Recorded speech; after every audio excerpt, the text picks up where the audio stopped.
ভোরের আলো ফোটার সঙ্গে সঙ্গে মোরগের ডাক শোনা যায়। কাঁচা রাস্তার ধারে ছোট্ট কুঁড়েঘর থেকে বেরিয়ে আসে রমেশ কাকা। হাতে লাঙল, কাঁধে গামছা, মাঠে যাওয়ার তাড়া। রমেশ কাকা হাই তোলে। চলো রে ভাই, জমিতে চলো সবাই। পাশের বাড়িতে সরলা কাকিমা উঠোন ঝাড় দিচ্ছেন। চুলোর ধোঁয়ার সঙ্গে মিশে যাচ্ছে গরম ভাতের গন্ধ। সরলা কাকিমা, শোনো, দুপুরে তাড়াতাড়ি ফিরে এসো, গরম ভাত আর শাক আছে। পুকুর ঘাটে শিশুরা জল ছিটিয়ে হাসছে, কেউ স্কুলের পথে, কেউ গরু চড়াতে যাচ্ছে। এই মিতা, বেশি জল ছিটাস না, দিদিমা বকবে।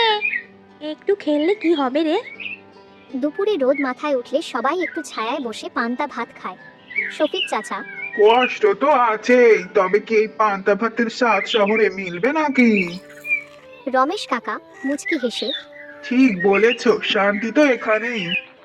বিকেলে মাঠ থেকে ফেরার সময় গল্প, হাসি আর দিনের ক্লান্তি মিশে যায়। সন্ধ্যায় প্রদীপ জ্বলে, আকাশে তারা ওঠে।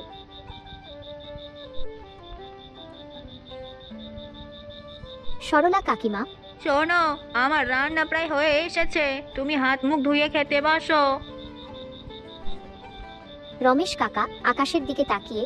অল্পে খুশি থাকলেই তো জীবনটা সুন্দর। গ্রামের মানুষ অল্পে খুশি, কঠোর পরিশ্রমের মাঝেই তারা খুঁজে পায় শান্তির আসল অর্থ। বন্ধুরা, আপনাদের গল্পটি কেমন লেগেছে আমাকে জানাতে ভুলবেন না।